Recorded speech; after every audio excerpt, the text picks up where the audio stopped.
write you a recommendation. Did the teachers talk to you about that yet? Yeah. Today. What did they say? They said if you want to let us write it, you can send us an email and we will write it for you. And Yes. It's very important for you to get into American school. Exactly. Okay, so if you had any idea at all that you're going to apply sometime, I would ask your teacher to write you that letter now, why they remember you. In 2 years from now, they teach thousands of kids, they might mix you up. Especially if you're like this. But if you're like this, they're not going to, they might remember you, okay? But, so try to ask your teacher for the recommendation as soon as possible. Okay. All right. Does anybody have any questions about applying to high school? How about parents at this time? Is there any, what is it that you're most interested in learning or knowing about? Is there anything that you'd like me to talk more about? Yes, sir. Boarding school. Public school? No, boarding school. Oh, boarding school, okay. Yeah, boarding school, personally, I think it's very, very good because students become very independent at boarding school. My personal experience is that when students are at home, you know, mommy, nanny, and maid and everybody else does everything for the child. And, you know, the college admissions directors in the United States have a little term right now. You know, the Olympic game in the wintertime called curling, when they take that round thing and they roll it down the ice, and somebody's in front going, making it nice and smooth until it's called curling. Have you seen that? It's an Olympic sport. Yeah. So the admissions directors at a lot of colleges are looking for students who do not have curling parents. Parents who smooth everything out for the child so they have no problem at all. Because when they get to college and they don't have their parents, they blow up. Because they've never had to handle anything on their own. There's actually two terms for that. They call them Crispies and they call them teacups. A Crispy would be someone who's working so hard, takes so many AP classes, takes so many, everything that you need to do to get into a college, and by the time they're ready to go to college, they're so exhausted they look like those two guys in the back row completely asleep right now. And they're totally burnt out. You know? And they can't do anything. So they're Crispies.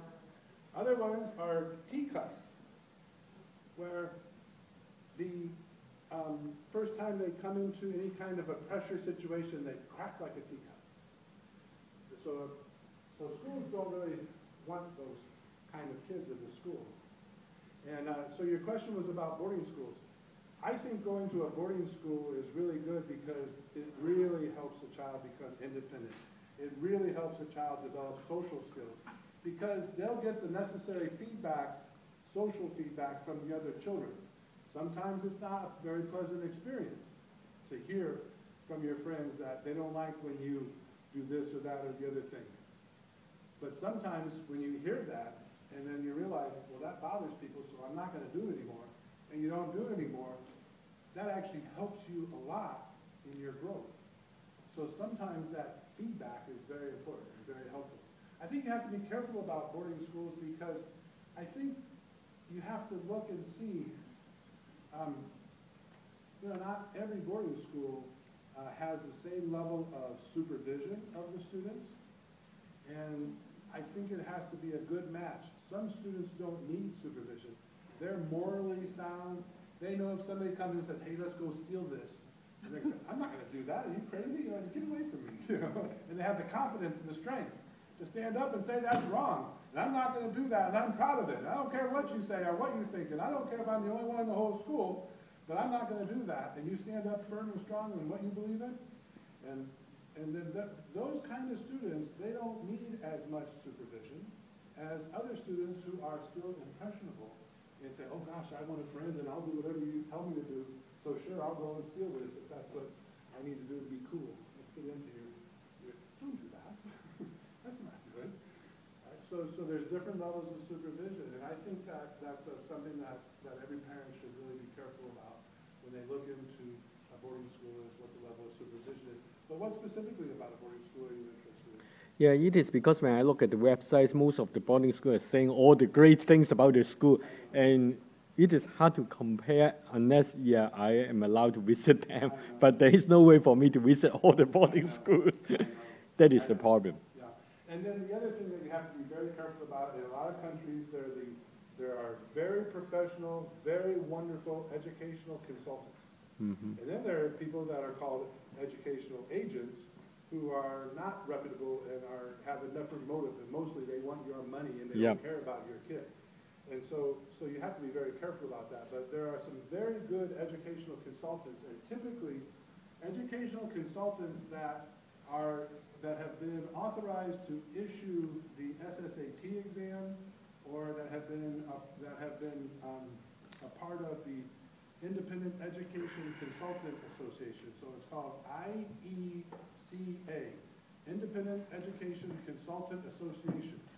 So the education consultants that are part of that organization here in the United States, and actually there are global people that are a part of that association as well, they have very strict requirements and guidelines about how they need to help the students. And that's much, much better than, the profit motivated agent person who won't really tell you the truth about it. Can I get the names after the session? Yeah, you can go to the website. As a matter of fact, it's called IECA.org, O-R-G. Okay. And, or Google Independent Education Consultant Association, IECA. IECA, yeah. Okay. And while we're at websites, let me give you 2 more websites that will help you find the school. A website that we created when I was the chairman of the Western Boarding School Association is called the Western Boarding School Association's website. So it's WB as in boy, as in boarding, Mm-hmm. S as in school, Mm-hmm. A as in association, .net, N-E-T, WBSA.net. Mm-hmm. And that'll show you online all the boarding schools in the Western United States and Canada. And they can link you directly to the school, and you can see their video and everything about it. So that's really one of the most helpful places. And then the website that has all of the boarding schools in the United States, actually I think pretty much in the world, not all of them. There's more schools that want to join and they've cut it off. So they have, 400 boarding schools in the world, mostly in the United States, a little bit in Canada. It's called boardingschools.com. That's the website. Boarding schools, all one word, boardingschools.com. And that organization